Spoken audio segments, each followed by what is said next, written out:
تجھ سے اور جنت سے کیا مطلب؟ وہابی دور ہو دور ہو دور ہو، ہم رسول اللہ کے، جنت رسول اللہ کی۔ حضرات آپ سن رہے ہیں Rizvi network international Islamic web site.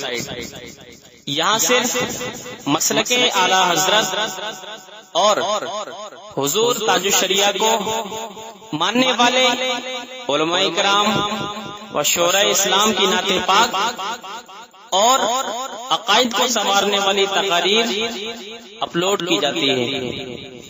خیال رہے کہ یہاں پر کسی بھی جاندار کی تصویر اور ویڈیو اپلوڈ نہیں کی جاتی۔ آپ حضرات اپنے یہاں کے کانفرنس جلسے کی ریکارڈنگ یہاں اپلوڈ کروا سکتے ہیں۔ اپلوڈ کروانے کے لیے ان سے رابطہ کریں۔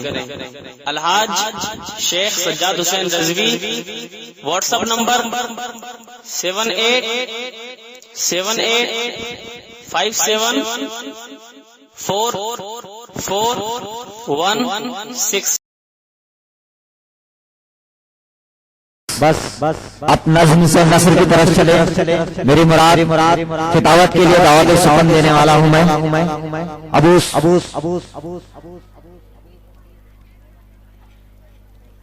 جس کا آپ کو بڑی بے صبری سے انتظار تھا۔ اب میں آپ کے سامنے ایسے خطیب کو پیش کرنے جا رہا ہوں جو بہترین خطیب اور باکمال شیریں بیان ہے، جن کی گفتگو قرآن و احادیث اور اقوال سلف صالحین کی روشنی میں ہوا کرتی ہے۔ میں انتہائی ادب و احترام کے ساتھ مرکز عقیدت آبروئے سنیت حضرت علامہ مولانا مفتی محمد مسرور احمد مصباحی صاحب دامت برکات عالیہ کی بارگاہ میں پر وقار میں مؤدبانہ درخواست کروں گا کہ اپنے نصیحت آمیز کلمات سے اور خطاب سے سامعین کے دلوں کو منور و مجلہ فرمائیں۔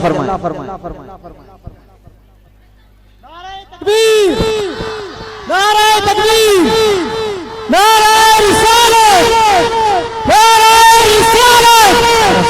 مسلک اعلی حضرت، مسلک اعلی حضرت، علماء اہل سنت، علماء اہل سنت، عوام اہل سنت، نعرہ تکبیر۔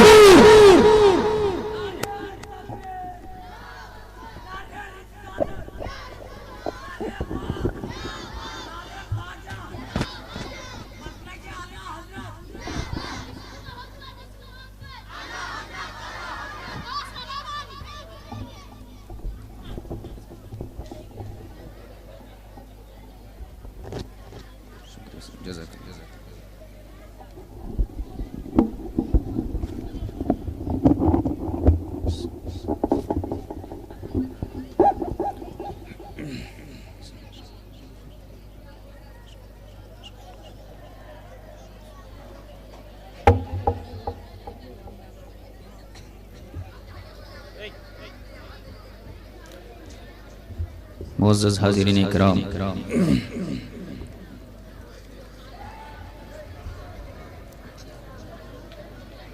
وسامعین حضرات،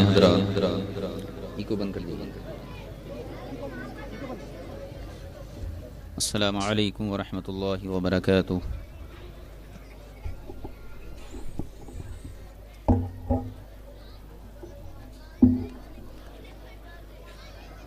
سبحانك يا من تفردت بالكبرياء وتنزهت عن عصمة النقص والفحشاء، اللهم إنا نحمدك ونشكرك شكر ما توجه إليك بأسره، وصلاة دائمة على سيدنا خير الأنام إمام الأنبياء وخلاصة الأتقياء، سيدنا وسندنا محمدا المصطفى وعلى آله وأصحابه الذين اتقوا،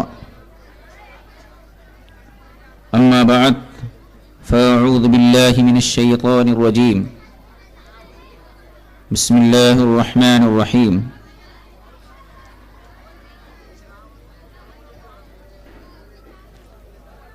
إنا أرسلناك شاهدا ومبشرا ونذيرا لتؤمنوا بالله ورسوله وتعزروه وتوقروه وتسبحوه بكرة وأصيلا صدق الله المولانا العظيم وبلغنا رسوله النبي الأمين الكريم ونحن على ذلك لمن الشاهدين والشاكرين والحمد لله رب العالمين ودانائے سبل ختم الرسل مولائے کل جس نے ودانائے سبل ختم الرسل مولائے کل جس نے غبار راہ کو بخشا فروغ وادی سینا امام اہل سنت مجدد دین و ملت قاطع کفر و نجدیت امام احمد رضا خان فاضل بریلوی بارگاہ رسالت مآب صلی اللہ علیہ وسلم میں نذران عقیدت پیش کرتے ہوئے فرماتے ہیں وہ جو نہ تھے تو کچھ نہ تھا، سبحان اللہ. وہ جو نہ ہو تو کچھ نہ ہو، جان ہے وہ جہان کی، جان ہے تو جہان ہے، سبحان اللہ. کرو ان کے نام پہ جاں فدا، نہ بس ایک جاں دو جہاں فدا، دو جہاں سے بھی نہیں جی بھرا، کروں کیا کہ کروڑوں جہاں نہیں، سر سوئے روزہ جھکا پھر تجھ کو کیا، دل تھا ساجد نج دیا پھر تجھ کو کیا، تیری دوزخ سے تو کچھ چھینا نہیں، خلد میں پہنچا رضا پھر تجھ کو کیا، سبحان اللہ سبحان اللہ. بے خودی میں سجدے دریا طواف جو کیا اچھا کیا پھر تجھ کو کیا، دیو کے بندوں سے ہم کو کیا غرض، ہم ہیں عبد مصطفیٰ پھر تجھ کو کیا. سبحان اللہ. نعرہ تکبیر، اللہ اکبر. نعرہ رسالت، یا رسول اللہ. مسلک اعلی حضرت، زندہ باد. نعرہ تکبیر. اللہ اکبر. بچوں سے ادباً گزارش کرنا پڑتی کہ آپ حضرات خاموش رہیں اور کچھ ضروری معروضات آپ حضرات کی خدمت میں حاضر کرنے کے لیے میں آپ حضرات کے سامنے ہوں. کچھ لمحات کے لیے آپ حضرات اطمینان اور سکون کے ساتھ یہ میلاد کی محفل ہے، اس کا ادب برقرار رکھیں تاکہ اس کی سعادتوں سے مالا مال ہو سکیں.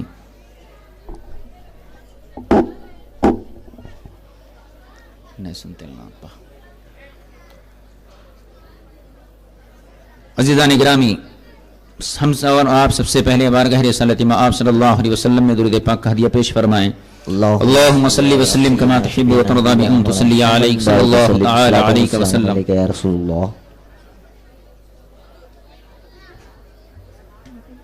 آج الحمدللہ اتنا بڑا مجمع صرف اور صرف اپنے نبی اکرم صلی اللہ علیہ وسلم کی یوم پیدائش کی خوشی میں یہاں جمع ہوا. کل انشاءاللہ جلوس میں ہم اور آپ شریک رہیں گے انشاءاللہ. یہ وہ عظمتیں ہیں، وہ سعادتیں ہیں جو اللہ تعالیٰ صرف اور صرف اہل سنت والجماعت کو عطا فرمایا ہے. سبحان اللہ. آپ سے ہر بات کی دلیل پوچھی جاتی ہے، جلوس کی دلیل کیا ہے، یہ روشنی کی دلیل کیا ہے، جلسوں کی دلیل کیا ہے، جھنڈیوں کی دلیل کیا ہے. قرآن کریم کی ایک آیت ایسی ہے جس میں ہر بات کا مکمل جواب ہے. انا ارسلناک شاہدا ومبشرا ونذیرا، اے محبوب ہم نے آپ کو دنیا میں ساری کائنات پر گواہ بنا کر بھیجا، مبشر اور نذیر بنا کر بھیجا، اور آپ کے بھیجنے کا مقصد یہ ہے لتؤمنوا باللہ ورسولہ، تاکہ لوگ اللہ پر اور آپ پر ایمان لائیں، وتعزروہ وتوقروہ، آپ کی تعظیم و توقیر کریں، پھر اللہ کی عبادت میں ہمت صرف کریں. عزیزان محترم، اللہ نے کلام مجید میں اپنے محبوب کی تعظیم کا کوئی طریقہ متعین نہیں کیا. آج دنیا میں چند دن نماز پڑھنے کے بعد، چند روزہ مشق کرنے کے بعد لوگ اس کا معیار متعین کرتے ہیں. میں پوری وہابیت کو چیلنج کرتا ہوں کہ وہ ناک رگڑ لے اور اہل سنت کے معمولات میں سے کسی معمول کو وہ خلاف شریعت ثابت نہیں کر سکتے. سبحان اللہ. اللہ تبارک و تعالیٰ کو اللہ اکبر. یا رسول اللہ، یا غوث، یا خواجہ، زندہ آباد. اللہ کو اپنے نبی کی تعظیم اتنی پسند ہے، اتنی پسند ہے. آپ دیکھیے اللہ تعالیٰ نے اپنی عبادت کے طریقے متعین فرمائے. ظہر کا وقت آتا ہے جب نماز پڑھی جاتی ہے. ظہر کے وقت میں آپ عصر کی نماز نہیں ادا کر سکتے. جب وقت آئیں گا جب آپ نماز پڑھیں گے. حج کا ایک متعین وقت، متعین جگہ ہے. اس مہینے کے علاوہ آپ دوسرے مہینے میں چاہیں حج نہیں کر سکتے. مسجد حرام کے علاوہ دنیا میں کہیں بھی جائیں حج ادا نہیں کر سکتے. تو اللہ نے اپنی عبادت کے طریقوں کو متعین کیا. نماز جو سب سے اہم ترین عبادت ہے، وقت سے پہلے اس نماز کو آپ نہیں پڑھ سکتے. مگر قربان جائیے اللہ وحدہ لا شریک نے نبی کی تعظیم پر کوئی پہرا نہیں بٹھایا، بلکہ اللہ نے قرآن میں عام اعلان کیا کہ اے میرے نبی کے غلاموں، نبی کی تعظیم وہ ایسا حسین عمل ہے کہ میں خدا ہو کر اپنے نبی کی تعظیم پر قواعد متعین نہیں کرتا، اس پر پابندیاں لاگو نہیں کرتا. درود پاک ہے حضور کی تعظیم کا مظہر ہے. بندے کو اللہ نے اس بات کا پابند نہیں کیا کہ فلاں وقت تو درود پڑھ، فلاں وقت مت پڑھ، بلکہ اللہ نے بندے کو آزاد کر دیا. اور قرآن کریم میں یہ اعلان کر دیا گیا کہ تم بندے ہو، میں ان کا رب ہوں، میں میرے فرشتے اپنے نبی پر درود بھیجتے ہیں. وقت کی پابندی اٹھا دی گئی، زمانے کی پابندی اٹھا دی گئی. جب اپنی عبادت کا معاملہ تھا وقت کے ساتھ اس کو محدود کیا گیا. نمازوں کا معاملہ ہو، حج و زکوٰۃ کا معاملہ ہو، صاحب نصاب کے ساتھ اس کو متعین کر دیا گیا. لیکن اللہ کی شان یہ ہے کہ اللہ چاہتا ہے کہ میرے بندے جتنی میرے نبی کی تعظیم کریں گے اسی قدر میں ان کو جنت عطا فرماؤں گا. تعظیم نبی ایسی عظیم چیز ہے کہ اس پر اللہ کوئی پہرا نہیں بٹھایا کہ تم کھڑے ہو کر درود بھیجو یا بیٹھ کر بھیجو. پورے قرآن سے ثابت کرے کوئی کہ کھڑے ہو کر درود و سلام بھیجنا یہ حرام، یہ شرک ہے. اللہ کے کلام میں تو یہ لکھا ہے وَتُعَزِّرُوهُ وَتُوَقِّرُوهُ، تم ان کی تعظیم کرو اور ان کا احترام غایت درجہ کے کرو. تو عزیزان گرامی، اہل محبت کے لیے یہ قانون کافی ہے کہ جس سے آپ کو محبت ہے، آپ اس کا جب کمال سنتے ہیں تو آپ دلیل نہیں پوچھتے. آپ کا بچہ اگر باہر کہیں ملک میں ملازمت پر ہے، کوئی شخص آ کر خبر دیا تمہارا بچہ بڑا ہونہار ہے، بڑا قابل ہے، بڑا اخلاق مند ہے، بہت اچھی سیلری ہے، تو آپ اس سے تحقیق نہیں کرتے ہیں تمہارا خاندان کیا ہے، تم کتنے وقت کی نماز پڑھتے ہیں، تم کتنے حج کیے ہیں، تمہارا نسب نامہ کیا ہے. کوئی باپ اپنی اولاد کی خوبی سنانے والے سے اس کا حسب و نسب نہیں پوچھتا. اگر وہی شخص آ کر آپ کے بیٹے کی برائی کرے تو آپ اس کی تحقیق کرتے ہیں کہ میرا بیٹا ایسا نہیں ہو سکتا. اگرچہ آپ کا قریبی دوست ہو، آپ کے بیٹے کی برائی اگر آپ کی نظروں کے سامنے کیا تو آپ اس کو ماننے کے لیے تیار نہیں ہوتے. یہ باپ کے سینے میں دو قسم کی کیفیت کیوں پیدا ہوتی ہے؟ انسانی فطرت کو آواز دیجیے. اس میں صرف مسلمان کی تخصیص نہیں، ہر انسان جس کے سینے میں انسانیت کا دل ہے وہ جانتا ہے کہ بیٹے کے بارے میں جب کمال کی خبر ملی تو باپ کی محبت کا تقاضا یہ ہوا کہ آنے والے سے میں اس کا نسب، اس کی کیفیت معلوم نہ کروں. اس کی محبت یہ بتاتی ہے کہ آنے والے نے جو کہا ہے وہ سچ ہے. اب ہمارے زمانے میں دو قسم کے لوگ ہیں. کچھ وہ ہیں جو نبی کے کمال کے اندر عیب نکالتے ہیں. ان کے سامنے علم غیب کی حدیث پڑھیے کہیں گے ضعیف ہے، اختیار مصطفیٰ کی حدیث پڑھیے کہیں گے ضعیف ہے، رکشہ چلانے والا ہے، سورہ فاتحہ پڑھنے نہیں آتا، وہ رسول پاک کے کمال کی تحقیق کرتا ہے. اہل محبت کا تقاضا یہ ہے کہ نبی کا کمال جب تمہارے کانے میں پہنچے تو دلیل مت پوچھو، صدیق اکبر کی سنت ادا کرو، بلا دلیل اپنے نبی کے کمال پر ایمان رکھو. سبحان اللہ، نعرہ تکبیر، نعرہ رسالت، مسلک اعلی حضرت جبھی اپنے ایمان کی حفاظت کر سکتے ہو. دلیل کے پیچھے پڑے. آپ کاروبار میں مصروف ہیں, آپ کہاں سے دلیلیں دیں گے؟ ہاں اگر اس کو دلیل ہونا تو علماء اہل سنت موجود ہیں, ہمارے پاس آئے, ہم دلیل دیں گے. اور آپ کے اطمینان کے لیے میں عرض کر دوں, اگر بڑے سے بڑا وہابی جلسے میں ہو, جو سوال چاہے ہم اس کا جواب یہیں بیٹھ کر انشاءاللہ حاضر کریں گے. سبحان اللہ. مسلک اعلی حضرت, مسلک اعلی حضرت علماء اہل سنت. عزیزان گرامی, حضور کے کمال کے لیے دلیل کا محتاج مسلمان نہیں ہے. یہ صدیق اکبر کی سنت ہے. رسول اکرم صلی اللہ تعالی علیہ وسلم جب معراج سے واپس تشریف لائے, وہ زمانہ آپ جانتے ہیں, ابو جہل نے پورے مکے میں شور کیا کہ محمد عربی صلی اللہ علیہ وسلم یہ کہہ رہے ہیں کہ میں رات کے تھوڑے سے حصے میں بیت المقدس گیا, وہاں سے آسمانوں پہ گیا. پورے مکے میں شور کیا. سیدنا صدیق اکبر رضی اللہ تعالی عنہ کی بارگاہ میں آیا, ورغرانے لگا, اے صدیق اکبر کیا تم جانتے ہو تمہارے صاحب نے کیا کہا ہے؟ یزعم صاحبک, تمہارے صاحب کیا گمان کرتے ہیں؟ تو صدیق اکبر نے کہا بتا میرے نبی صلی اللہ علیہ وسلم کے بارے میں کیا کہنا چاہتا ہے. ابو جہل نے پورا واقعہ بیان کیا کہ تمہارے نبی نے ایسا کہا ایسا کہا. اے ابو بکر کیا ایسا ہو سکتا ہے؟ آپ سوچئے صدیق اکبر کے سامنے قرآن کی کون سی آیت تھی؟ رسول اکرم سے صلی اللہ علیہ وسلم کی بارگاہ میں جاتے, پوچھتے, جب ابو جہل کو جواب دیتے, مگر صدیق اکبر نے پوری سنیت کو یہ معیار عطا فرما دیا. ابو جہل سے آپ نے فرمایا اے ابو جہل سن, میری عقل اس معراج کو قبول کرے یا نہ کرے, اگر میرے نبی نے فرمایا ہے تو یقیناً یہ بات حق ہے اور سچی ہے. سبحان اللہ, سبحان صدیق اللہ. اکبر کا ایمان یہ ہے کہ حضور کا کمال جب کانوں میں پہنچے تو تحقیق مت کرو, اور یہی وجہ ہے کہ صدیق اکبر کا ایمان امت میں سب سے کامل ایمان ہے. سبحان اللہ. امت میں کوئی بڑے سے بڑا عابد و زاہد بھی صدیق اکبر کے مقام کو پہنچ نہیں سکتا. بے شک. حضرت سبحان اللہ. عائشہ صدیقہ رضی اللہ تعالی عنہا نے پوچھا یا رسول اللہ کون ہے آپ کی امت کا وہ شخص کہ جس کی نیکیاں آسمان کے تاروں کے برابر ہیں؟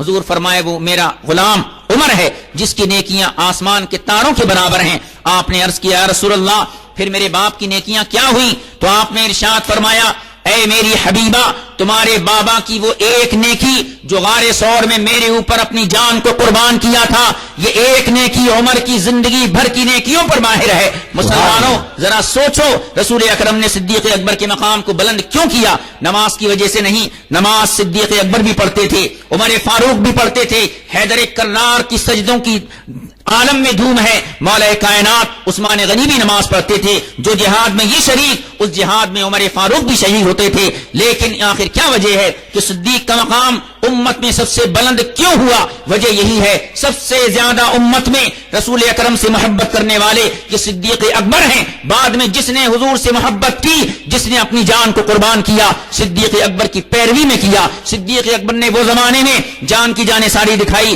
جب لا یؤمن احدکم والی حدیث زبان رسالت کے باہر نہیں آئی تھی. یہ حضرت عمر سے آپ نے فرمایا تھا. لیکن جب غار ثور میں اسلام کا ابتدائی زمانہ تھا, اس وقت صدیق اکبر نے نہ قرآن کی آیت کو دیکھا, نہ رسول پاک صلی اللہ علیہ وسلم کے کسی فرمان کو دیکھا. اپنے ایمان کے تقاضے سے بتایا کہ جب ہمارے نبی ہیں تو نبی کی شان یہ ہے کہ ان کے نام پر اپنی جان قربان کر دیں. یہی عین ایمان ہے. سبحان اللہ. نعرہ تکبیر, نعرہ رسالت, نعرہ رسالت.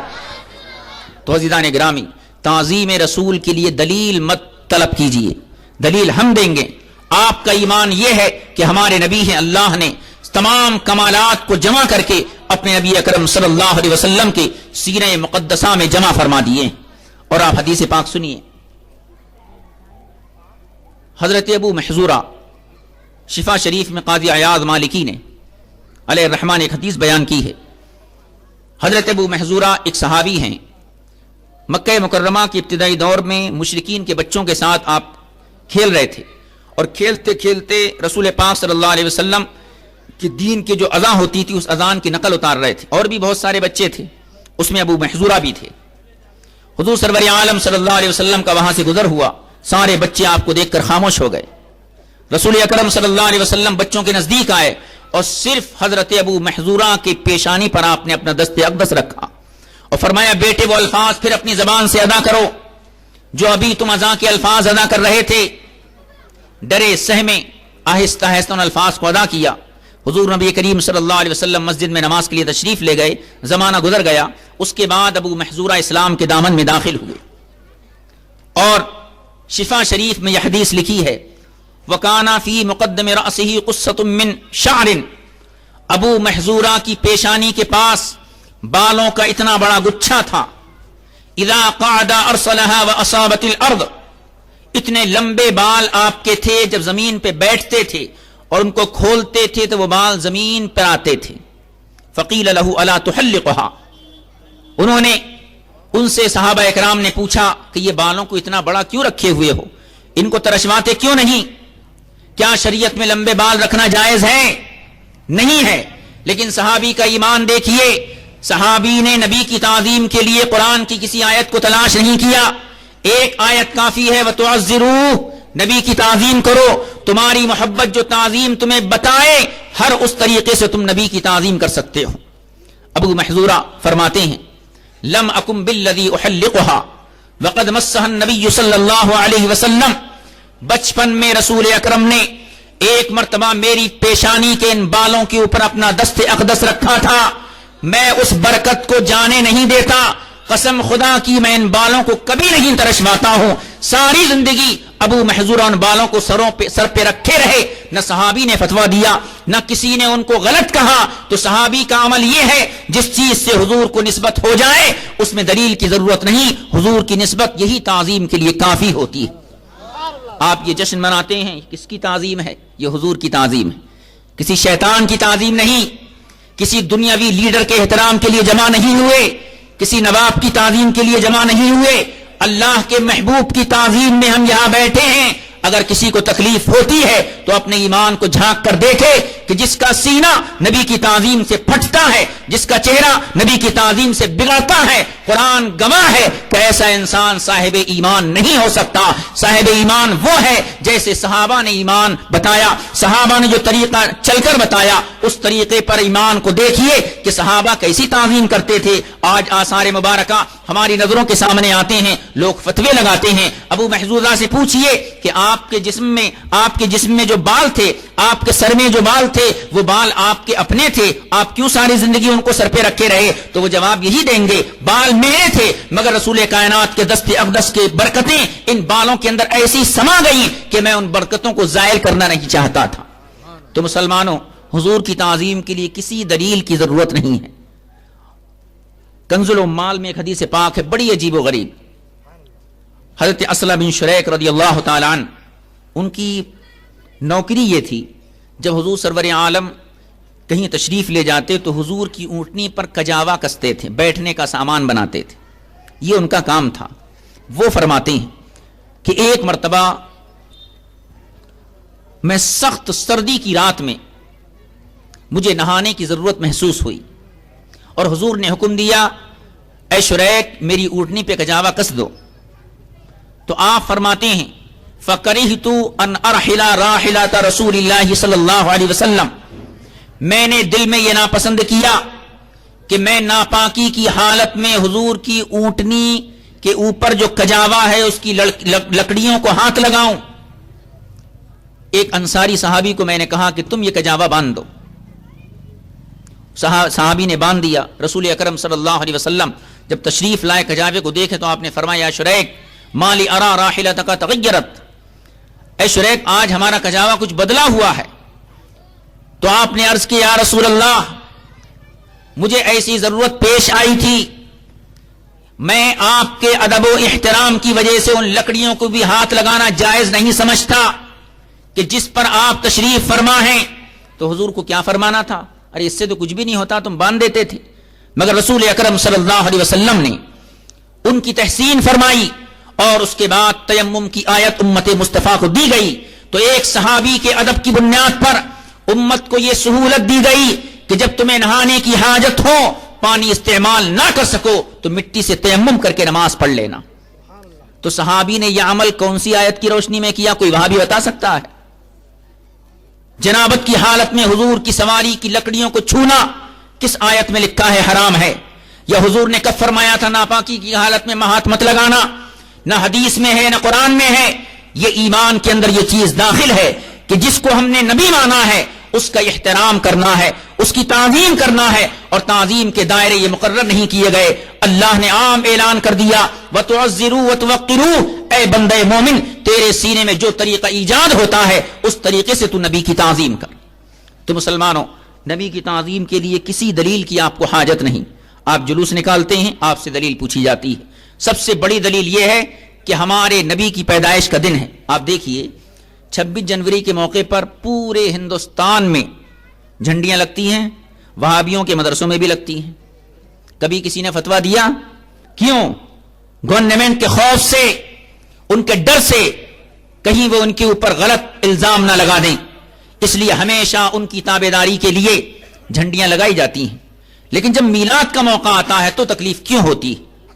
یہود و نصارہ جنہوں نے اپنے نبی کی ولادت کو پوری دنیا کا غلام بنا دیا، اتوار کا دن نہ غیر مسلموں کے لیے مہذب نہ مسلمانوں کے لیے قابل تقلید، یہ یہودیوں کا مقدس دن ہے۔ آج ہندوستان نہیں پوری دنیا کے اسکولوں میں اتوار کے دن چھٹی کیوں کی جاتی ہے؟ وہابی کا بچہ بھی پڑھا تو اتوار کے دن چھٹی رہتی۔ کبھی کسی نے اعتراض کیا کہ یہ حضرت موسیٰ علیہ السلام کی پیدائش کا دن ہے؟ یہودیوں نے اس دن کو پوری دنیا کے اندر عام کر دیا۔ ہفتے کا دن عیسائیوں کے پاس مقدس ہے، یہودیوں کے پاس اتوار کا دن مقدس ہے۔ ان خوشیوں پر کسی کی زبان میں دم نہیں رہتا، لیکن بڑی حیرت ہوتی، اسی نبی کا کلمہ پڑھتے ہو، اسی نبی کی شریعت پر عمل کرنے کے دعوے دار ہو، اور اسی نبی کی ولادت کا جب دن آئے تو اس میں فتوے لگاتے ہو۔ مسلمانوں غور کرو، سوچو، کیا ایک مسلمان کو یہی کرنا چاہیے؟ ساری دنیا اپنے نبی کی تعریف کرتی ہے، اور یہ بیچارے جب میلاد النبی کا مہینہ آتا ہے تو مسلمانوں کو ورغلانے کی کوشش کرتے ہیں۔ تو یاد رکھو، رسول اکرم صلی اللہ تعالی علیہ وسلم کا میلاد منانا یہ سنت الہیہ ہے۔ رسول اکرم دنیا میں اللہ کی سب سے بڑی نعمت اور سب سے بڑی امانت ہے۔ اللہ تبارک و تعالی نے آپ کو دنیا میں مبعوث کیا، تو یہ ایسی بڑی نعمت ہے، اس پر شکرانہ ادا کرنا یہ صرف مسلمان کا حق نہیں، انسانیت کا حق ہے۔ غیر مسلموں کو بھی چاہیے کہ وہ میلاد کی خوشی منائیں۔ یقیناً ہمارے نبی کے آنے سے دنیا کے قانون میں تبدیلی ہوئی، دنیا کے نظام میں تبدیلی ہوئی۔ آپ جانتے ہیں ہندوستان کی تہذیب کیا تھی؟ جب یہاں کسی کا شوہر مرتا تھا تو عورت کو زندہ اس کی چتا پر جلایا جاتا تھا۔ روم کی تہذیب یہ تھی، اگر کسی ماں کی آغوش میں کمزور بچہ پیدا ہوتا تھا، ماں اپنے بچے کو پہاڑ کی بلندی پر لے کر پہنچتی تھی، زمین پر پٹخ دیتی تھی۔ روم اور ایران کی بڑی بڑی طاقتیں تھیں، اور عرب کا ماحول یہ تھا کہ ماں باپ اپنی بچی کو زندہ زمین میں دفن کیا کرتے تھے۔ یہ تبدیلی کس نے پیدا کی؟ نظام کے اندر انقلاب کس نے پیدا کیا؟ پوری دنیا کا جائزہ لے لیجئے، آج عورت کی آزادی کے نام کے علمبردار آج سامنے آتے ہیں۔ محسن انسانیت کو بھول گئے کہ جنہوں نے زندگی میں صرف ایک کنواری خاتون سے نکاح کیا، باقی تمام ایسی خواتین تھیں جو یا تو مطلقہ تھیں یا ان کے شوہر کا انتقال ہو چکا تھا۔ رسول اعظم کا احسان نہ صرف مسلمانوں کی گردنوں پر ہے، پوری دنیا انسانیت پر آپ کا احسان ہے۔ آج عورت کو جو حقوق ملے، عورت کو وراثت میں جو حقوق دیے جاتے ہیں، یہ کس کا طریقہ ہے؟ یہ کس کا احسان ہے؟ پوری دنیا کے قانون کو اٹھا کر دیکھیے، یہ قانون پہلے کس نے بنایا تھا؟ آج 1000 سال کے بعد لوگ اس قانون کو عدالت میں جاری کرتے ہیں، مگر ہمارے رسول مکرم صلی اللہ علیہ وسلم نے 1500 سال پہلے عملی طور پر اس چیز کو مکے کے اندر جاری کر دیا تھا کہ اگر ایک عورت ایک چیز کی مالک ہے، تا حیات وہ اس چیز کی مالک رہے گی۔ شوہر مر گیا، عورت کو اس کے ترکے سے حصہ دیا جائے گا، اولاد ہو یا نہ ہو، عورت کو وراثت کے حقوق یہ کس نے دیے؟ کہ یہود و نصارہ نے دیے، یہ نبی اکرم صلی اللہ علیہ وسلم کی شریعت نے دیے۔ تو مسلمانوں، میلاد تو ایسی خوشی ہے اور ایسی عید ہے، یہ صرف مسلمانوں کے لیے مختص نہیں بلکہ ساری دنیا کے مسلمان اگر اس میں شریک ہوں تو یہ ان کے لیے وجہ ہے کہ انسانیت کو غلامی کی زنجیر سے چھڑانا یہ صرف رسول اعظم صلی اللہ تعالی علیہ وسلم کا کارنامہ ہے۔ پوری دنیا انسانیت کی گردنوں پر ہمارے رسول اکرم صلی اللہ علیہ وسلم کا احسان ہے، اور انسانی فطرت کا تقاضا یہ ہے کہ اپنے محسن کا احسان مانتا ہے، سر جھکاتا ہے، گردن جھکاتا ہے۔ لہذا انسانی فطرت کے لحاظ سے صحیح کم از کم نام کے لیے میلاد مصطفیٰ صلی اللہ تعالی علیہ وسلم میں شریک ہو، تاکہ تمہارے اوپر وہ فتوے نہ لگیں، وہ تانے نہ لگیں جو رسول اکرم صلی اللہ تعالی علیہ وسلم کے گستاخوں پر لگتے ہیں۔ تو عزیزان گرامی، ان چیزوں کا خیال کریں، اپنے ایمان کی حفاظت کریں، اور یہ ذہن میں رکھیں کہ تعظیم رسول ہی ایسی عظیم نعمت ہے کہ جو زندگی بھر کے گناہوں پر پانی پھیر سکتی ہے، اور یہ ایک عمل بندے گنہگار کو جنت کا مستحق بنا سکتا ہے۔ اگر تعظیم نہیں تو عبادتوں کا پہاڑ بھی انسان کو دوزخ میں لے کر جاتا ہے۔ آخری حدیث میں سنا کر اپنی بات کو ختم کر دیتا ہوں. حلیۃ الاولیاء میں ایک حدیث پاک ہے، وہ بارہا آپ سنے ہوں گے. بنی اسرائیل میں ایک شخص تھا، عصى اللہ 100 سنہ، 100 سال تک اللہ کی نافرمانی کرتا رہا، کوئی نیکی اس کے دامن اعمال میں نہیں تھی، اور اتنا گناہگار تھا. فلما مات اخذوه والقوه في مزبلة، جب وہ مرا تو بنی اسرائیل جن کی تعداد 6 لاکھ تھی، انہوں نے اس کو پکڑ کر ایک کچرے کی کنڈی میں ڈال دیا. صحیح کرے، گناہگار آدمی تھا، پورے بنی اسرائیل اس کے گناہگار ہونے پر گواہ تھے. اس کو کچرے کی کنڈی میں ڈال دیا گیا.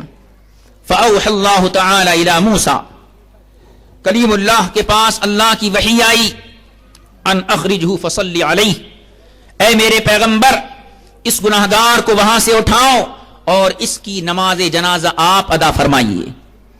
100 سال کا پکا گناہگار، پوری زندگی گناہوں سے ملوث، لیکن اللہ کا اہتمام دیکھیے، اللہ کو کیا ضرورت تھی کہ اپنے نبی کو حکم دیتا کہ اس کی نماز جنازہ پڑھو. گناہ کرا دوزخ کا مستحق ہو گیا، مگر آپ دیکھیے تعظیم نبی کتنی عظیم دولت ہے کہ موسیٰ علیہ السلام کا امتی ہے، زندگی بھر 100 سال تک گناہ کرتا رہا.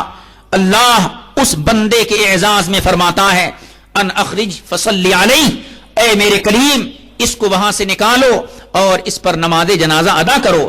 تو موسیٰ علیہ السلام نے عرض کیا، رب العالمین قد شہدوا بنی اسرائیل انہ عصاک 100 سنہ، میری پوری قوم گواہ ہے کہ مولا یہ ساری زندگی تیری نافرمانی کرتا رہا، کیسے نماز جنازہ پڑھی جائے؟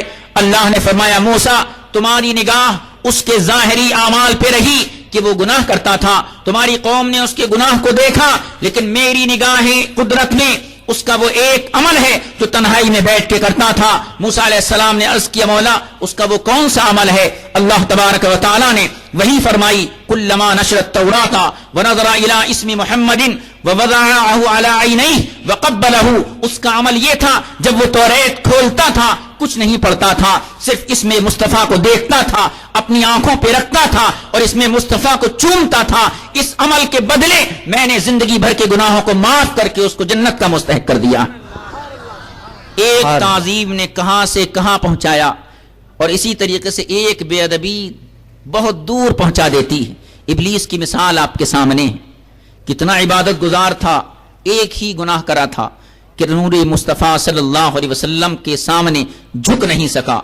اس کی اکڑ نے اس کو جنت کی بہاروں سے باہر کر دیا. آج جو اس کی ذریت ہے وہ ابلیس کے کردار سے درس عبرت حاصل کریں، اور اس بنی اسرائیل کے کردار سے ہمیں درس عبرت حاصل کرنا چاہیے کہ نماز بھی پڑھیں، اعمال صالحہ بھی کریں، اور اس کے ساتھ تعظیم نبی کو اپنے سینے سے لگائیں. یہی وہ جوہر ہے جو بندے گناہگار کو جنت تک کھینچ کر لے جائے گا.